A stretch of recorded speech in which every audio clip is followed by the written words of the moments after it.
샬롬. 오늘 우리에게 주신 하나님의 말씀은 시편 14편 5절에서 7절까지의 말씀입니다.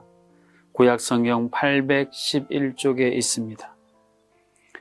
그러나 거기서 그들은 두려워하였으니 하나님이 의인의 세대에 계심이로다. 너희가 가난한 자의 계획을 부끄럽게 하나 오직 여호와는 그의 피난처가 되시도다. 이스라엘의 구원이 시온에서 나오기를 원하도다. 여호와께서 그의 백성을 포로된 곳에서 돌이키실 때에 야곱이 즐거워하고 이스라엘이 기뻐하리로다. 아멘. 하나님이 없다. 이 해묵은 말이 요즘 코로나19 같은 세계적인 전염병으로 말미암아 또다시 그 목소리를 크게 하는 것처럼 느껴집니다. 하나님이 없다라고 하는 이 주장은 오늘 시편 14편 서두에 따르면 어리석은 자들이 행하는 말이다라고 기록을 해주고 있습니다. 하나님은 계시지 않는 것이 아니라 존재하시는데 어디에 존재하신다라고 오늘 시편을 통해 우리에게 말씀해 주고 있으십니까? 5절 하반절 말씀해 보니까 하나님이 의인의 세대에 계심이로다라고 선언하고 있습니다. 하나님은 안 계시거나 없으신 것이 아니라 존재하시는데 의인의 세대 가운데에 존재하시고 계시는 하나님이다라는 말씀입니다. 여기서 의인의 세대라는 이 표현은 하나님의 자녀들을 전체적으로 일컫는 표현이 의인의 세대라는 말입니다. 다시 말해 하나님은 하나님의 자녀들 가운데 어제나 오늘이나 영원토록 동일하게 존재해 계시는 하나님이다라는 고백입니다. 너희 하나님 여호와가 너의 가운데 계시니 그는 구원을 베푸실 전능자시라는 우리에게 익숙한 스바냐 선지자의 고백이나 하나님께서 바로 거기에 계시다 라는 여호와 삼마라는 이름의 뜻을 선언했던 에스겔 선지자의 고백을 비롯하여 성경은 하나님께서 우리 가운데에 하나님을 믿는 하나님의 자녀들 가운데에 존재하시고 함께 하신다고 하는 중요한 사실을 끊임없이 선언하고 우리에게 말씀해 주고 있습니다. 하나님이 하나님의 자녀인 우리들 가운데에 계신다는 의미가 구체적으로 무엇일까요? 이 질문에 대해서 오늘 6절 하반절 말씀해 보면 오직 여호와는 그의 피난처가 되시도다라는 사실을 또한 설명해 주고 있습니다. 여기서 피난처라는 단어는 보호한다라는 뜻과 더불어서 희망을 선언하는 의미를 담고 있는 단어가 피난처라는 단어입니다. 하나님은 하나님의 자녀들 가운데 계셔서 우리들을 보호하실 뿐 아니라 우리에게 하늘의 위대한 희망을 친히 공급하여 주시고 그것을 드러내신다. 이것이 우리 가운데 계신 하나님이 피난처가 되십니다라는 이 아름다운 고백이 담고 있는 소중한 의미입니다. 그러면 하나님께서는 우리들을 어떤 것으로부터 보호하시고 어떤 희망의 불꽃을 꺼지지 않도록 친히 역사하여 주실 것이요. 이 사실에 대해서 오늘 6절 상반절에 보면 너희가 가난한 자의 계획을 부끄럽게 하나라는 사실이 이 중요한 의미를 잘 나타내주고 있습니다. 하나님이 없다 하는 어리석은 자들, 악한 자들은 하나님의 자녀들이 갖고 있는 계획, 그들의 꿈을 부끄럽게 한다. 여기서 부끄럽게 한다는 말은 완전히 박살내고 분쇄해버린다라는 뜻을 갖고 있습니다.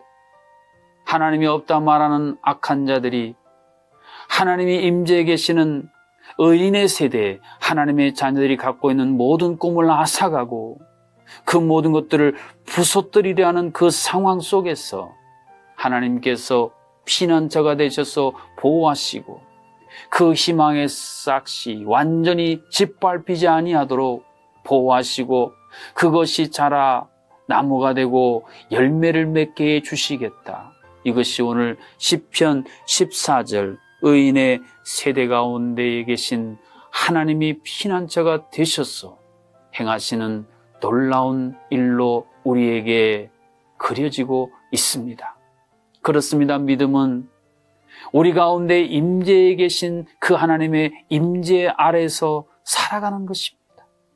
무더운 여름날 여러분이 자전거 한 대를 끌고 저 언덕을 오른다면 얼마나 더 힘이 들고 고되고 땀 범벅이 되겠습니까? 그러나 그 자전거를 타고 그 도로를 질주한다면 시원한 바람으로 몸은 시원해지고 상쾌함이 모든 것을 감싸는 것처럼 우리가 이 세상을 살면서 하나님이 없다, 하나님은 없다, 하나님은 죽었다라고 말하는 어리석은 자들의 그 외침에 귀 기울이고 미혹당하지 아니하고 하나님은 의인의 세대, 하나님을 아버지라고 부르는 자녀들 가운데에 여전히 임재해 계신다는 사실을 확신하고 살아간다면 우리는 자전거를 끌고 가는 인생이 아니라 자전거를 타고 가는 신나는 즐거운 기쁨으로 가득 찬 인생을 살아갈 수가 있습니다. 이러한 사실이 오늘 본문 7절 중반절의 마지막으로 이렇게 선언이 되고 있습니다. 여호와께서 그의 백성을 포로된 곳에서 돌이키실 때에 포로가 된 그곳에서 다시 자유를 얻는 것, 인간의 노력으로 되어지는 것이 아니라 하나님의 특별한 은혜로 가능한 일이라는 말씀입니다.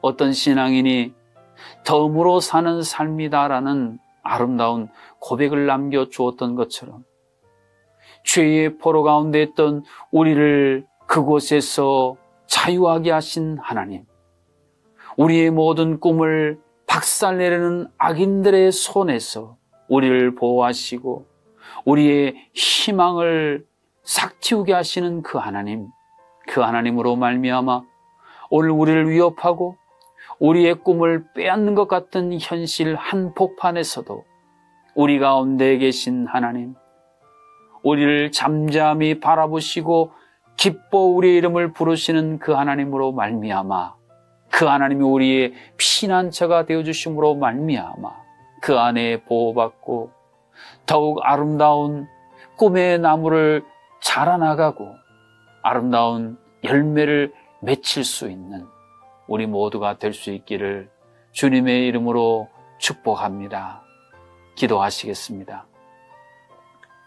우리 가운데 계신 살아계신 아버지 하나님, 세상은 하나님이 없다, 하나님이 계시지 않다라고 소리를 더 크게 바라고 있습니다. 그러나 하나님은 하나님의 자녀들인 우리 가운데 여전히 존재하고 임재하여 주시사 우리를 보호하시고 우리의 희망을 아름답게 자라도록 역사하시는 피난처가 되어 주신다. 오늘 시인이 고백한 것처럼 하나님이 우리의 피난처가 되어 주시사 이 전염병으로부터 우리를 보호하시고 또한 이 참담한 현실 속에서 우리가 하나님을 향한 더욱 아름다운 꿈을 피워나갈 수 있도록 날마다 하루하루 우리의 심령을 붙들어 주시옵소서. 우리를 일제의 포로에서 해방시켜 주신 하나님 아버지, 참으로 민족 전쟁의 위기 가운데서도 이 민족을 보호하시고 여기까지 인도하신 하나님 아버지, 이 모든 현실 가운데서 주께서 여전히 함께하여 주시사 주님이 친히 견인하여 주시사 하나님이 우리를 위해 예비하신 복된 그 종착역, 희망과 소망과 회복의 종착역을 향해 나아가는 우리 모두가 되게 하여 주시옵소서. 이 땅, 이 나라, 이 민족이 되게 하여 주시옵소서. 예수님의 이름으로 기도하옵나이다. 아멘.